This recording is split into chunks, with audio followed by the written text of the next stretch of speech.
पंकज पुरोहित मिलने आया है अंजलि से।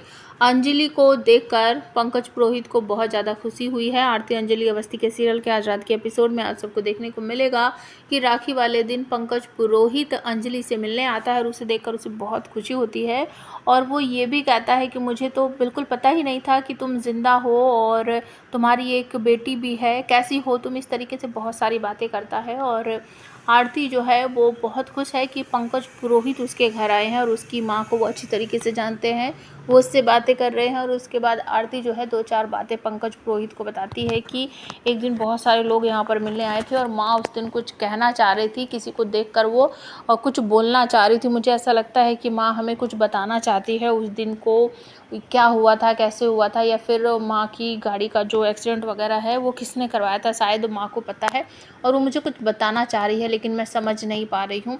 एक बार आप कोशिश करके देखो, अगर आपको समझ आता है तो सर।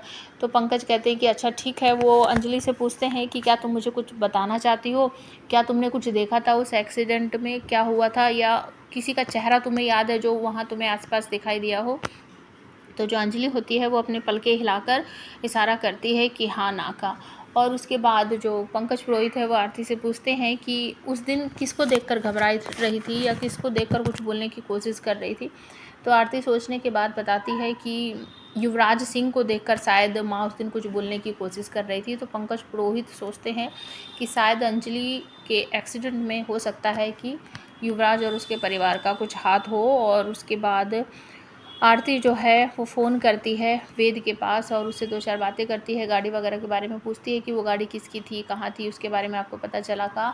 और तभी वहाँ पर अचानक से आ जाती है कली और कली फ़ोन ले आरती से 2-4 बातें करते हुए वो उस पर आरोप लगाने लगती है कि दीदी, एक तो आपने ज़बरदस्ती करके मेरी शादी करवाई वेद बाबू के साथ और उसके बाद आप बार बार इस तरीके से इनके पास फ़ोन करती रहोगी तो ये मुझे कहाँ अपनी पत्नी मानेंगे। आपको तो पता ही है कि आपसे प्यार करते हैं दीदी। मैं आपसे सीधे तौर पर एक सवाल पूछती हूँ, क्या आप भी वेद जी से प्यार करती हो। वो इस तरीके से बहुत सारी बातें बोलती है और कहती है कि बस बहुत हो गया कली, तुम्हें कुछ बोलने की ज़रूरत नहीं है, अब मैं दोबारा यहाँ कभी फ़ोन नहीं करूँगी। तभी वहाँ पर वेद आ जाता है और वो कली को डांटते हुए कहता है कि मैं तुम्हें अपनी पत्नी नहीं मानता, मैंने तुमसे शादी नहीं की, ज़बरदस्ती करके तुम मेरे गले पड़ गई हो और मैं तो आरती से ही प्यार करता हूँ। और ये सारी बातें बोलने के बाद जो आरती है वो उसे डांटती है, कहती है कि आपकी हिम्मत कैसे हुई ये सारी बातें बोलने की, आपकी शादी कली से हो गई है तो वही आपकी पत्नी है और दोबारा कभी भी मैं आपके पास फ़ोन नहीं करूँगी। तो आप हमें कमेंट करके बताओ, आरती को इस केस में वेद की ज़रूरत पड़ने वाली है क्योंकि वो गाड़ी उसी के परिवार की थी, तो क्या वेद जो है वो उसकी हेल्प करने आएगा या नहीं आएगा।